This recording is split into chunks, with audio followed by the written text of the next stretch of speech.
Hi, and welcome to the Darby Creek Diaries. I'm Gail Thompson, and I do want to apologize. It's been a while since I've been here. I have had so many things happen with elderly parents, my son in the band at Ohio State, which I have a treat for you at the end, and just so many things. But I wanted to celebrate the first birthday of the YouTube channel, and thank you so much for all of your support. Today we're going to make a cute little birthday card featuring Clearly Besotted's Best Balloon Set. These are so darling. And I cheat sometimes when I need to do a lot of images, and I don't even take them off of the package. I'm trying out the Gina K Amalgam ink.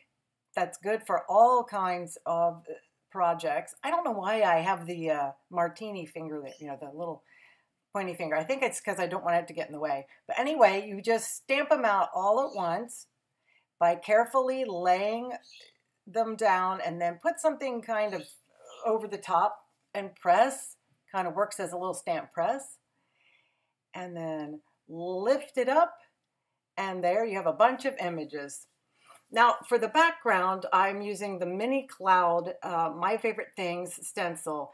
And I went a little crazy on the clouds. I don't think there really has ever been a sky that looked quite like this. But I just kept trucking. You start on the stencil and work your way out. That way it feathers upward the way that you want. And I just kept filling in. This is Distress Ink, Broken China.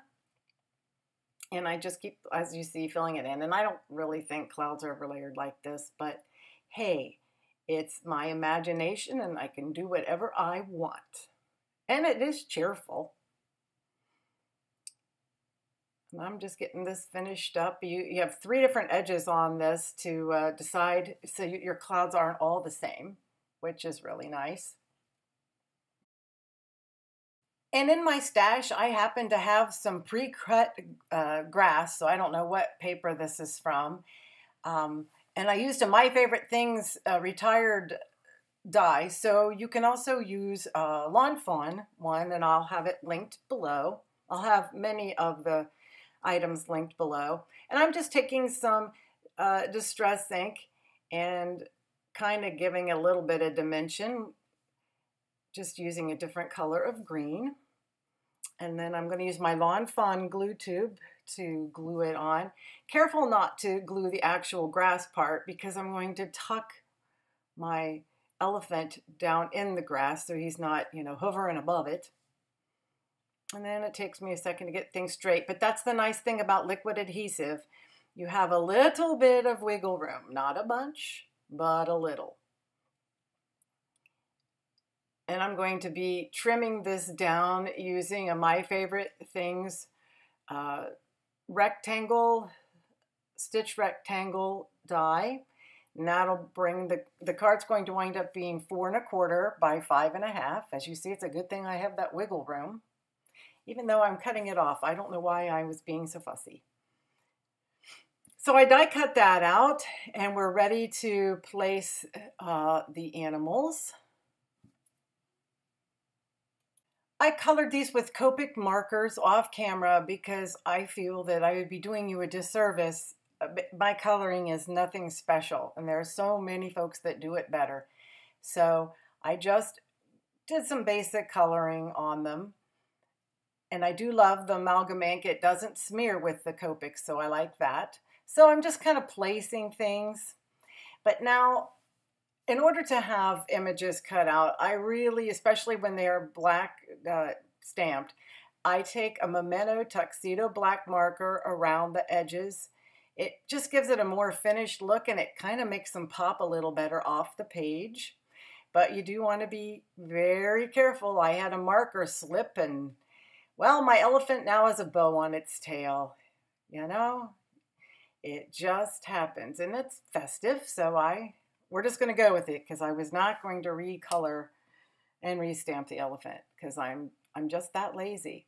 Now I'm gluing everything but the snout of the elephant, the nose, the trunk, that's what you call it, because I'm going to be attaching the balloons to the trunk. So I'm tucking that in and kind of messing around with it a little bit. And here is the little bow to cover up the boo-boo right there at the base of the tail. My marker slipped and there was just no recovering. I tried everything. So when in a pickle, you just cover it up. Next, I'm just putting a little bit of silver thread around the base of the balloon animals. I'm not really going to attach it this way. I'm just going to tie it so, you know, the balloons always have a little knot up at the top. And so I found the best way to do it was to kind of get your loop going and then just slip it through. And then you kind of lay it down, and there are probably 100 other ways to do it that are easier, but this is just what I did today. And then I put a little drop of glue there.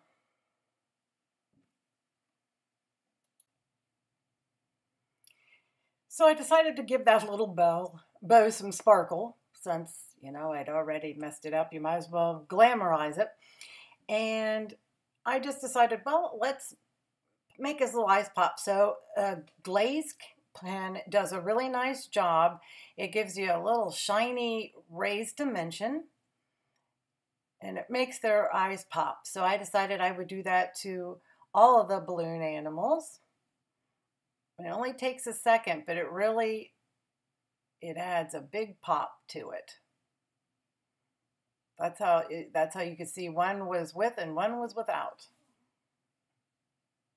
I thought about doing the mouth, and then I got a little chicken because I thought, oh, I don't know. So then I decided that all the animals needed sparkles, so I came back in with the Tonic clear glitter brush pen and gave all the balloons a little bit of sparkle. Now we're just going to put the balloons together with, I cut out 3 strands of silver thread, and I'm just going to tie that to the trunk of the elephant and then lay my balloons out. And I kind of like, they don't all have to be going in a perfect direction. And now that I have them set kind of how I'd like them, and maybe even a little off the card, I'm just going to put a little tiny piece of tape there to hold where the strand is.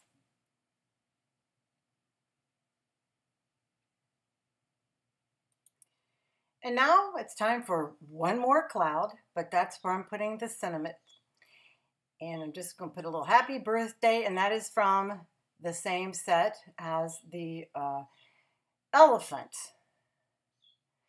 And I have it in a little traveling stamp platform by Tonic. Unfortunately, you can't get those anymore in the United States, or actually North America, but you can get them in all the rest of the world.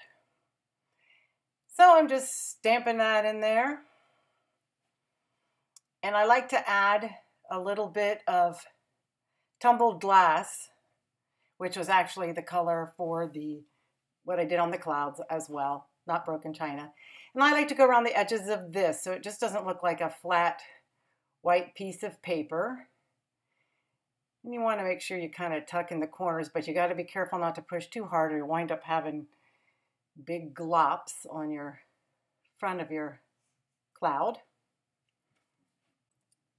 And while you're watching me finish gluing everything together, I just want to thank everyone who has subscribed and commented and liked and shared my videos over the past year. It has been a ride. It's been a big learning experience for me, but I am so thrilled to have, at this point, it was like 598 subscribers. So I am thrilled with that because nobody knows me. I'm not on a design team or anything. So I do appreciate your support, and I hope that I am able to give you some kind of inspiration, and that I hope to continue doing it, even though right now I am having some time struggles. But I love you all, and I appreciate the feedback. So now we're going to go ahead and mount our background on the card. And I like to stand it up.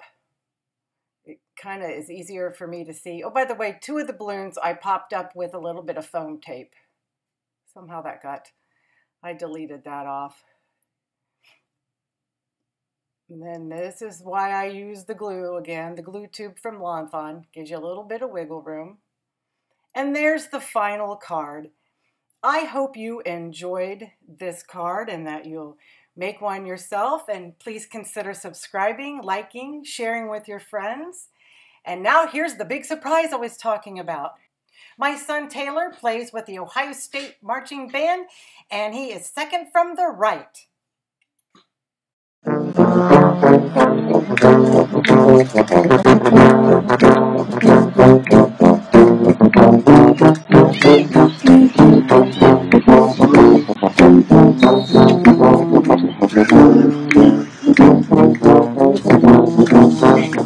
Go Bucks!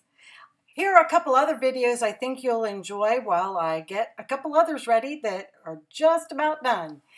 I hope you're having a great week and come back and see me soon and get some crafting done. Bye-bye.